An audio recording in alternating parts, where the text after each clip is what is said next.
C'était un vendredi soir calme lorsque Lena, plongée dans ses rapports de travail, entendit la porte d'entrée s'ouvrir avec un fracas qui résonna dans toute la pièce. Avant qu'il puisse lever les yeux, un tourbillon humain envahit son espace. La voix aiguë de Tamara Ivanovna, sa belle-mère, traversait l'air avec un enthousiasme exagéré. « Lena, ma chérie, nous sommes là. » En levant les yeux, elle a vu un véritable défilé, la sœur de son mari, Ludmila, son frère Victor avec sa femme Svetlana et 2 adolescents, ses neveux, qu'elle connaissait à peine, ne les ayant vus que 2 fois dans sa vie. Avec un soupir retenu, Lena ferma le dossier de documents et le salua avec un « Bonsoir, prudent ».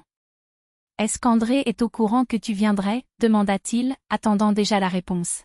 « Il est coincé au travail », répondit Tamara en enlevant son manteau avec la facilité de quelqu'un qui arrive à la maison.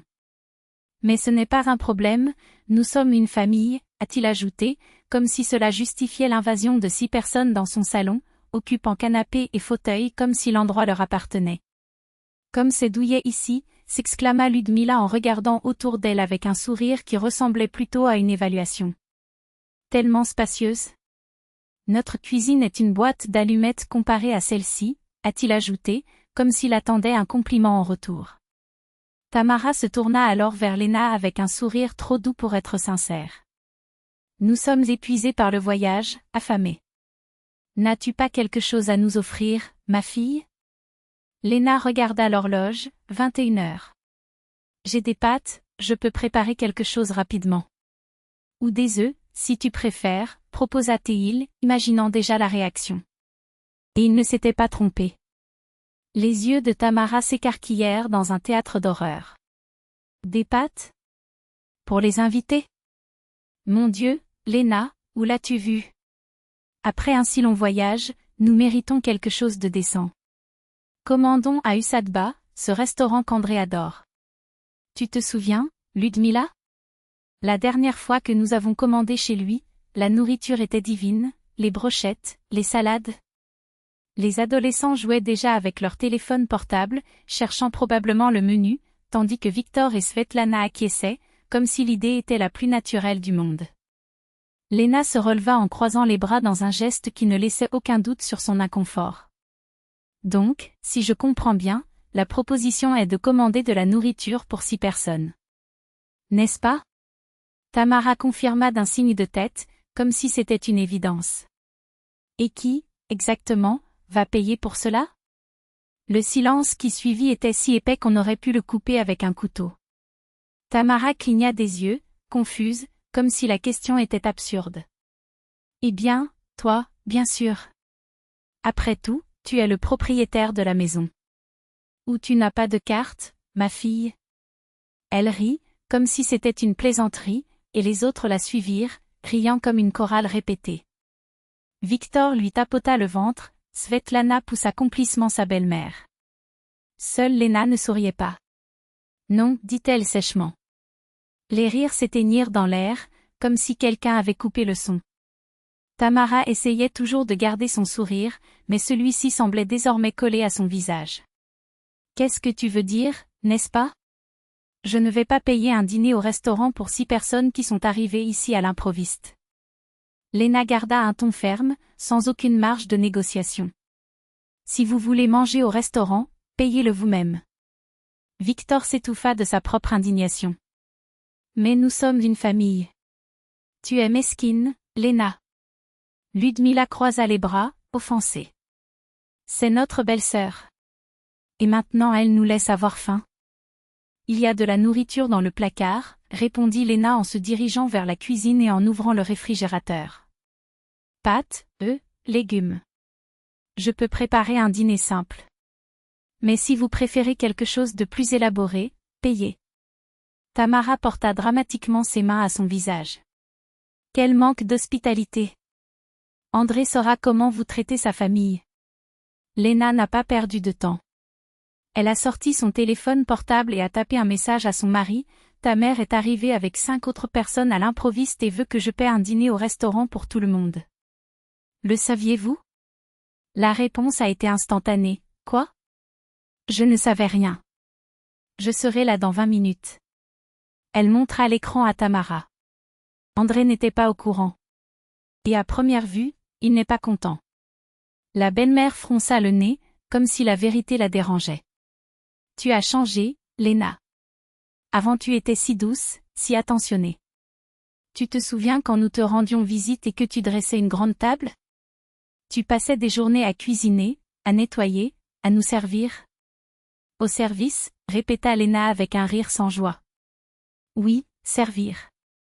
Parce que c'était tout, j'ai préparé le petit déjeuner, le déjeuner et le dîner, j'ai nettoyé ton désordre, j'ai lavé les vêtements que tu laissais traîner. Et à la fin, quand ils sont partis au bout d'une semaine, parce qu'ils prolongeaient toujours leur visite, la seule chose que j'ai entendue était « Léna, la prochaine fois, rends le pilaf moins mou, il était trop cuit. » Pas même un merci. Juste des critiques. Le silence envahit la pièce. Les adolescents, auparavant absorbés par leurs écrans, regardaient désormais le sol, mal à l'aise. 3 années de suite, poursuivit Léna, la voix ferme. Chaque visite de ta part était une épreuve que je n'ai jamais réussie. Et tu sais? J'étais fatiguée. Elle s'approcha de Tamara en la regardant dans les yeux. Soyons clairs, ceci est ma maison. Achetée avant le mariage, avec mon argent, à mon nom. Vous ne venez pas ici à l'improviste. Vous n'amenez pas 5 personnes et n'exigez pas le dîner. Ce n'est pas de l'hospitalité, c'est un manque de respect. C'est une intrusion. Tamara sauta de sa chaise, rouge de colère. Comme c'est absurde. Je suis la mère de votre mari. J'en ai tous les droits. Vous n'avez aucun droit sur ma maison ni sur mon argent, a déclaré Léna. Tu veux un dîner au restaurant? Pas de problème. Il sortit du tiroir un dépliant promotionnel de l'USADBA et le jeta sur la table. Demandez. Mais payez avec votre argent. Victor haletait, indigné. Je vais tout dire à André. Il va te remettre à ta place. Nous pouvons résoudre ce problème maintenant, dit une voix fatiguée depuis l'entrée. André apparut dans la cuisine, le visage marqué par l'épuisement et l'irritation. Maman, dit-il en regardant Tamara, que se passe-t-il ici? André, mon fils, Tamara changea de ton en un instant, désormais victime. Votre femme nous a mis dehors. Elle ne veut même pas nous nourrir. André soupira en enlevant son manteau avec des mouvements lents. Il est 9 heures du soir, maman. Tu es arrivée avec 5 personnes à l'improviste et tu demandes toujours à Léna d'acheter le dîner pour tout le monde? Tamara essaya de discuter, mais il lui coupa la parole, nous en avons parlé 1000 fois. Léna ne doit rien à personne. Mais nous sommes une famille. Tamara a insisté, comme si c'était un laissez-passer pour tout. André sortit son portefeuille et tendit une carte à sa mère. Tiens. Commande ce que tu veux. Mais après le dîner, va à l'hôtel que, nous l'espérons, tu as réservé. Le silence était une réponse suffisante. Ils ne l'ont pas réservé, dit-il amèrement. Ils avaient prévu de rester ici, 6 personnes dans un appartement de 2 chambres, sans prévenir. Mais nous ne sommes pas des étrangers. Protesta Ludmila, essayant d'apaiser la situation. André se tourna vers sa tante, serein mais intransigeant. Ludmila, je t'aime et je te respecte. Mais tu ne peux pas arriver chez quelqu'un sans être invité et t'attendre à être accueilli à bras ouverts. Tamara ouvrit la bouche pour rétorquer, mais il fut direct, c'est la maison de Léna. Et la mienne. Pas la tienne, maman. Je suis désolée, mais tu as dépassé toutes les limites. Tu fais ça constamment, et je ne le tolérerai plus. Léna regarda son mari, surprise. En 3 ans de mariage, c'était la première fois qu'il la défendait ainsi, mettant sa mère à sa place. Tamara pâlit, trahie même par son propre fils. Es-tu de son côté? Je suis du côté du bon sens et du respect, a répondu André avec fermeté. Il prit la main de Léna et regarda les autres. Commandez à manger. Ensuite, j'appelle un taxi et je trouve un hôtel à proximité. Demain, si tu veux, nous pourrons nous retrouver pour déjeuner, discuter comme des grands. Mais ce soir, désolé, nous sommes épuisés et nous avions des projets rien que nous deux. Nous sommes venus spécialement pour te voir, se plaignit Victor, comme si cela changeait quelque chose. André se contenta de secouer la tête, fatigué. Et maintenant, ils s'en vont. Tout comme ils sont venus. 4 heures de route, Vector, répondit sèchement André. Je ne vous ai pas demandé de venir. Et nous sommes épuisés, a-t-il ajouté sans détour. La mère fronça les sourcils, comme si ses paroles étaient un affront personnel. Ta mère a dit que tu serais heureux, répondit-il, avec ce ton de quelqu'un qui se croit intouchable. André était assis à côté de Léna, ses doigts entrelacés aux siens, sa voix calme mais sans compromis.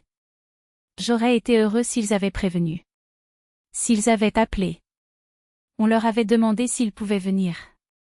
Mais non, ils se sont simplement présentés, comme ils le faisaient toujours. Avant, Léna et moi avalions nos bouches et sourions. Aujourd'hui, ce n'est plus le cas. Il s'arrêta, regardant chacun d'eux dans les yeux. Nous avons grandi. Nous avons appris à dire non. Et c'est sain. Tamara Ivanovna porta dramatiquement la main à sa poitrine. Oh, ma tension artérielle. André ne cligna même pas des yeux. Il prit son téléphone portable, ses doigts survolant l'écran. Veux-tu que j'appelle une ambulance, maman? Ou est-ce que cette pression a augmenté juste parce que tu as entendu « non » pour la première fois de ta vie? La grand-mère de Léna le regardait comme s'il était un étranger, un traître. Tu as changé, murmura-t-il, comme s'il s'agissait d'une accusation. Non, maman. J'ai grandi. Il secoua fermement la tête. Léna ne m'a pas changé. Elle m'a aidé à comprendre qu'aimer ses parents ne signifie pas les laisser marcher sur toi. Cet amour n'est pas synonyme de soumission. Il se leva, prit le menu sur la table et l'ouvrit d'un geste décisif. Alors allons droit au but, choisis le dîner. Je paierai l'addition et même un cadeau de départ, si tu veux. Mais après le dessert, ici, il fit une pause calculée, tu as 15 minutes pour partir. Choisissez vite. Le silence qui suivit fut pesant. Tamara Ivanovna sanglotait doucement, tandis que Ludmila, sa tante habituelle, lui tapotait l'épaule avec des gestes mécaniques de réconfort. Les autres feuilletaient le menu avec des expressions aigres, comme s'ils étaient obligés de signer une capitulation. André et Léna quittèrent la salle, les laissant derrière eux avec leurs grognements et leurs petites bagarres, carbonara ou risotto, comme si le choix du plat pouvait atténuer l'humiliation d'avoir été mis à leur place. Dans le salon, Léna s'appuya contre lui, sa voix étant un fil de gratitude. Merci. André l'attira vers lui, le menton posé sur sa tête. Je suis désolé que ça m'ait pris si longtemps, murmura-t-il, ses doigts la serrant comme s'il craignait qu'elle disparaisse. J'aurais dû faire ça il y a des années. L'important c'est que tu l'aies fait, répondit-elle en l'embrassant sur la joue. Dehors, la famille se disputait, leurs voix étouffées par la porte. Entends-tu ça? André rit amèrement. J'ai passé des années à avoir peur de lui faire du mal. Aujourd'hui, je comprends, elle va être blessée quoi qu'il arrive. Si je dis oui, elle en voudra plus. Si je dis non, elle jouera la victime. Alors, il haussa les épaules, peu importe. Au moins maintenant, c'est mon choix. Léna sourit fièrement. Cela s'appelle mûrir. 1 heure plus tard, la maison était enfin vide.